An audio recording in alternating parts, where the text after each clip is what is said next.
every conference, in every event, we have at least one session on the new organic regulation. But at least this time we have a positive news, let's say. And we have a certainty. There will be a new regulation, and this is already very important. So my invite to you and to us and to everyone, institution and also stakeholders, is to be very constructive now. We have a text that, of course, is not perfect, but we have the possibility to fix some inconsistency that is still in the text in the second stage, in the second phase, because from now on there will be the second phase in which implementing act, a delegated act, so details of the organic regulation will be decided. And here, institution together with stakeholders hopefully will work together to have at the end a new regulation that will be workable for the sector and also bringing some added value. So the new regulation will enter into force in January 2021. So we can start with the Commission, with Nicolas Verlet, that will tell us also what's the status at the moment. And thank you also to consider that the approval of this regulation is a good news, at least it's a good start, because it was not maybe the case in the past. And just to tell you that we are, so what is the situation now? So we got on the 20th of November the approval of a majority of member states on the Special Committee for Agriculture. Then 2 days later there is the Committee of Agriculture from Agri, the parliaments who are formally approved. There was a positive. So now there is the translation of the text. There is a revision called the lawyer's linguist, where you have to check in all the languages. And that takes a bit of time. And the idea is that the final text should go to the plenary session of the parliaments. We don't know exactly when, but very likely in April. And then immediately after that, it will be endorsed and voted in the European Council without any discussion. So the formal, final approval of the text should be something around April.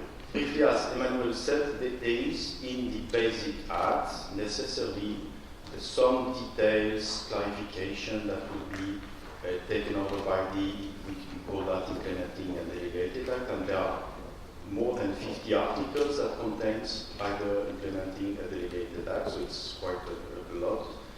Of course, they cannot reinterpret the basic text. There is a specific really on production rule. It's clearly said what is the implementing or delegated is supposed to cover. But there is quite a huge margin for, I would say, clarification or improvement, because most of these delegated implementing are dealing with the real stuff that you are interested in. I mean, the concrete rules, complete the documents, and so on. So it's quite important. And what we think is more valuable is to group them on the topics like control, production rules, trade with third countries. So there will be a grouping of 6-7 items. And most importantly is to have a clear calendar, because of course it's a lot of work, and it's in my unit, of course, I have limited resources, so I have to go through, but it's also for you as stakeholders, because you will have also to look at it, to make some proposal. The final decision will be clearly known by everybody, so you can prepare yourself that you know that if you want, because if you want to make concrete proposal, you have to make it in a short period of time, because there will be 2 or 3 months of the technical discussion, then we have to approve, and then we have to implement. We cannot continue to discuss that for years. So there will be a very tough calendar, but it will be known well in advance in order that all the stakeholders can prepare and contribute at the right time. So that's the idea we have. What can be improved in the future? So Michel, we can start with you.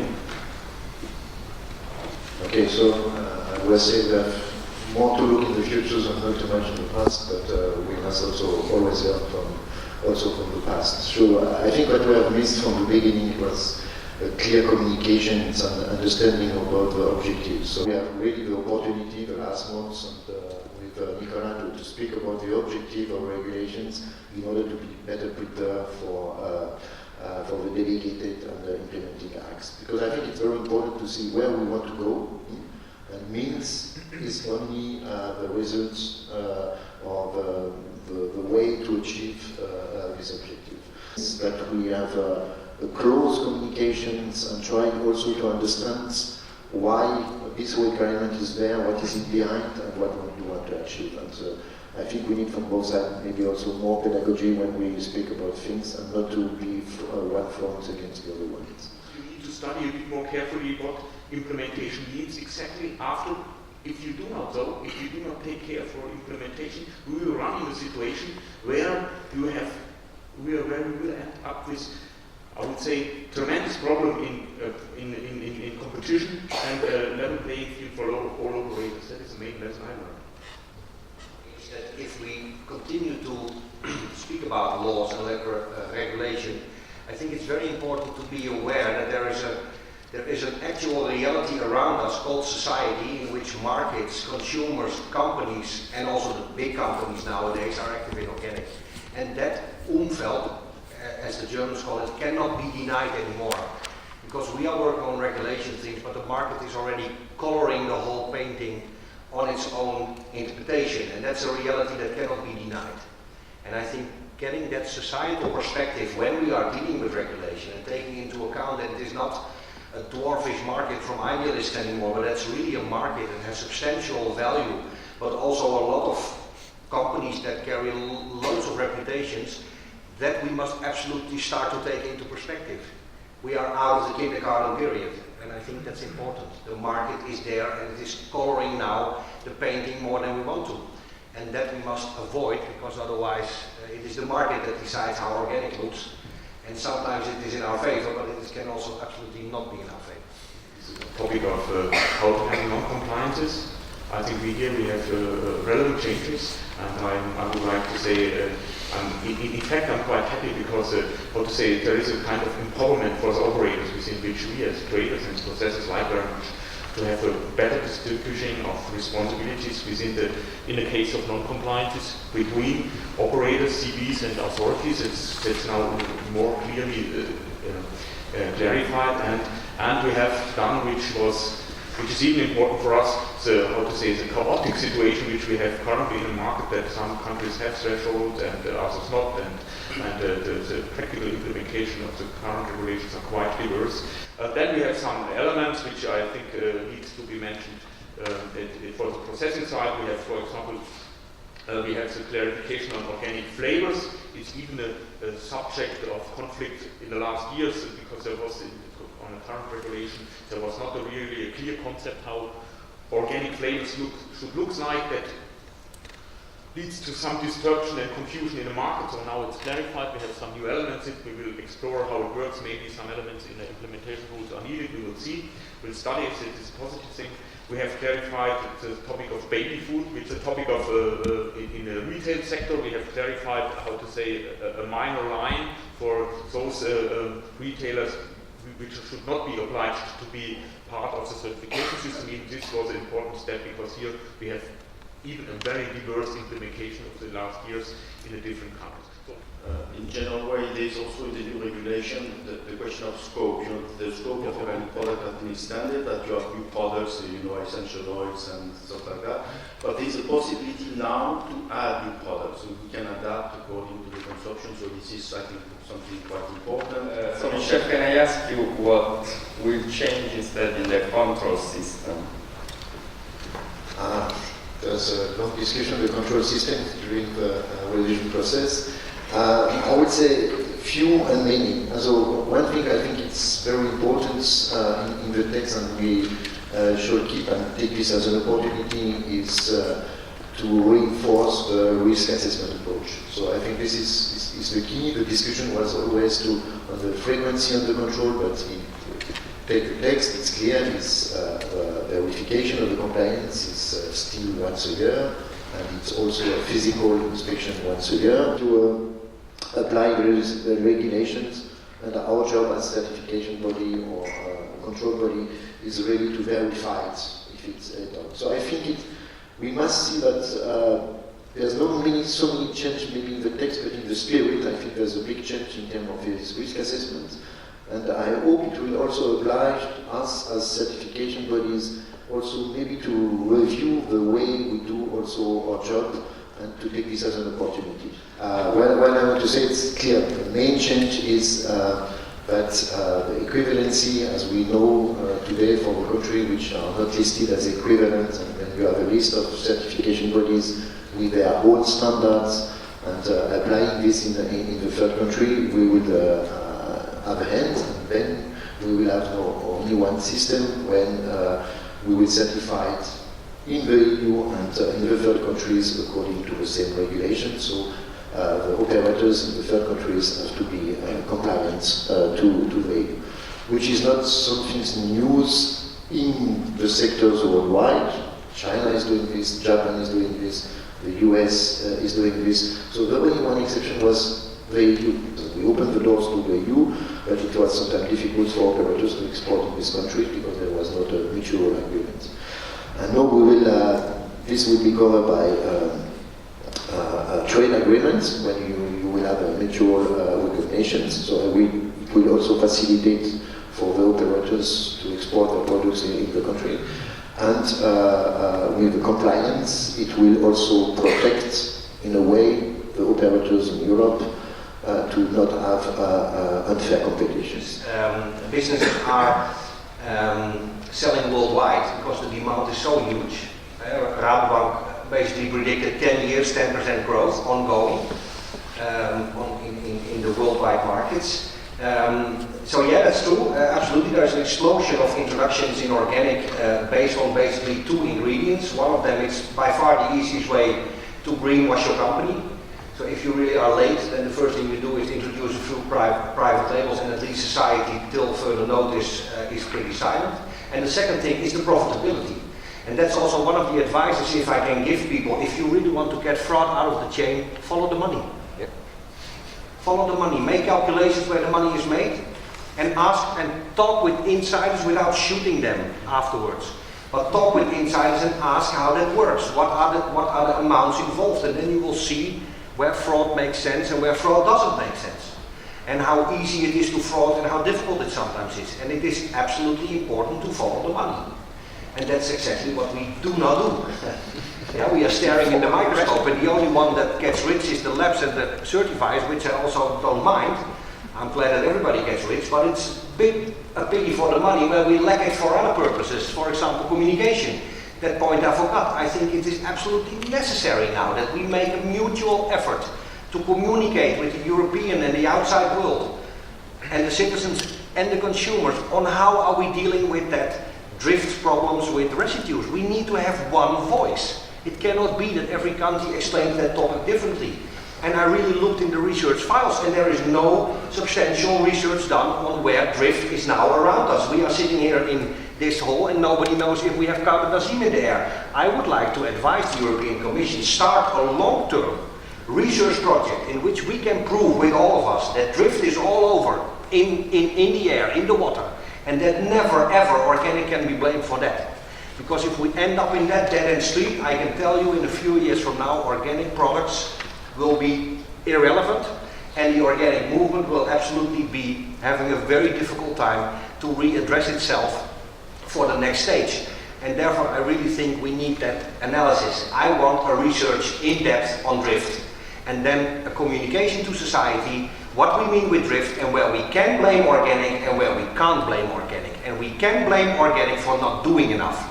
And everybody in the organic supply chain should simply start with doing the risk assessments ongoing, and that we do not do. And there I agree with the Commission, I agree with everyone. There are still a lot of companies that just buy and sell without asking a question and get a lot of money for that. There's in March 2017 that the conventional agricultural farming system with inputs and pesticides must stop yesterday.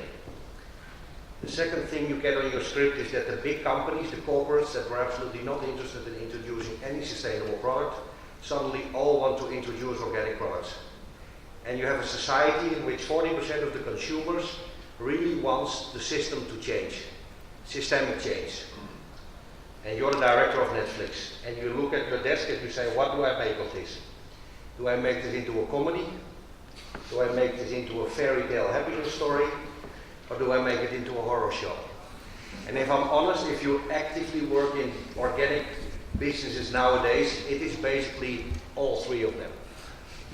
We have a blend of that. So it becomes something like Homeland combined with Borgen. Today was a bit more Borgen. It's about rules and procedures and governments and interests, etc. But it's also about power. It's also about El Capo. It's also about people that know and smell that the profit is there. Because the profit and the business in organic is massive. We cannot take the perspective of 5 or 6 years ago. It's not the case. We have a retail world that is in despair, that Amazon is trying to sell goods as well. Everybody even talks about is that the end of the supermarket. We have a retail that hardly grows.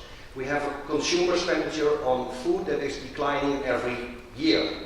So everybody wants to earn a nickel and a dime. And then there's suddenly an organic market and an organic product line that brings people added value. You can ask sometimes 2 or 3 times the price. And the profit, I can tell you from the background of business, it is huge compared to conventional. And that is where we all have ingredients that can explode in our face like a bomb explosion. I can really not put it in another words. And that's also what's happening now on the desk of people in business. Because things are not sorted out, because things are not harmonized, the market basically fills it in for us. If we do not know on all these topics what is the answer, I can tell you the market will tell us what is the answer. At the moment in my reality, the answer is that if a product contains 1 ppb of pesticides, I get it back. I do not even get the time to go to the head office and explain where organic farming method is about. Organic farming method, that's absolutely for here, for today. And now you must plug me into the matrix, and then I go into the reality of the business world, and then this product comes back, and it's a recall. It's a European recall, and if you're unlucky, they even charge you for all the costs because you ruined the reputation of a big company that thought that he bought a clean product. Because organic nowadays is a movement that became a market, and now the market becomes a microscope. And we are spending millions of euros per week almost at the moment on pesticide analysis, and we cannot even finance our umbrella organizations. Yeah, they have to still go to the governments in order to see if they can have all these beautiful senior researchers do the work that's needed to be done. And that absolutely frustrates me. So yes, we need to do a lot, and we need to do much more than the regulation. It is already going on because the market defines what is organic, if we hesitate. And the market, I can tell you, is different than 5 years ago. The market nowadays is big companies, big interests. They will start their own lobby. They will just do it themselves. They're not going to wait until we have all these blah-de-blah-de-blah meetings.